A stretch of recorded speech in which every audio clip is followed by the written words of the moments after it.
When playing Scooby-Doo Night of 100 Frights casually, playthroughs tend to take around 4 to 6 hours. However, when looking at speedruns of the game, people are able to complete the game in under 25 minutes. How are speedrunners able to do this? Also, according to YouTube analytics, only 18% of viewers are subscribed to the channel.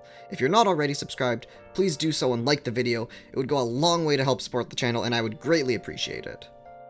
Now, in order to get really low times, multiple tricks are used to skip many of the game's power-ups, levels, and bosses. In the average casual playthrough, players must collect 9 power-ups and defeat all 4 bosses. Meanwhile, in the 80% speedrun for the game, where the goal is to complete the game as fast as possible under no restrictions, only 4 power-ups are collected and only the final boss is fought. The first major skip performed is known as Galaga Skip.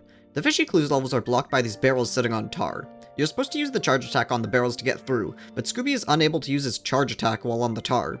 While it may appear that Scooby can jump over the barrels, there is an invisible wall to prevent players from easily doing so. Players are intended to go through the manor levels to defeat the Black Knight and get the Galash's power-up, which then allows Scooby to use the charge attack on the tar and destroy the barrels. However, in the 80% speedrun, we save time not going through the manor by performing Galash's Skip. It turns out the invisible wall that prevents players from jumping over the barrels doesn't go very high.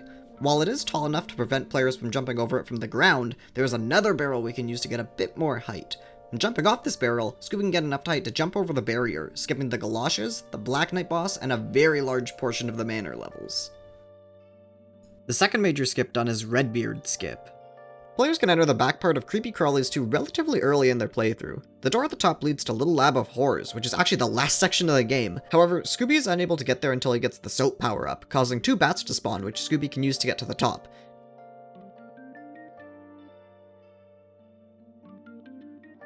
To get the soap, players must go through the basement levels of the manor. But to even get to the basement, the gum power-up is required, which involves going through the ship levels and defeating Redbeard. Luckily for us, it turns out there are 2 invisible ledges we can use to climb up the wall. They can be a bit finicky at times, but they skip the ship levels, the Redbeard boss fight, the basement levels, and both the gum and soap power-up. The third major skip done is Green Ghost Skip, done immediately after Redbeard Skip. The start of Lab 1 has a giant fan where players must use the umbrella power-up to get to the top. But in order to get the umbrella, players must first go through Skull Cliffs, Misbehavin', and the graveyard levels to finally defeat the Green Ghost and collect the umbrella. There's also a small detour players must take to get the plunger power-up to climb the steep slope at the end of Misbehavin' 1. However, similar to Redbeard Skip, there are some invisible ledges we can use to get to the top of Lab 1, skipping the need for the umbrella. With some very precisely timed jumps, Scooby can hop up 2 ledges to get onto this platform here.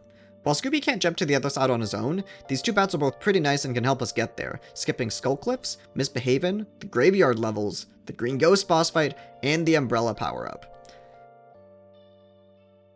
That is it for the video. Thank you so much for watching it to the end. I hope you enjoyed learning about some of the largest skips in Scooby-Doo Night of 100 Frights speedrunning. If you are at all interested in speedrunning the game yourself, I've left various resources in the description below. I'll see you next time. Take care.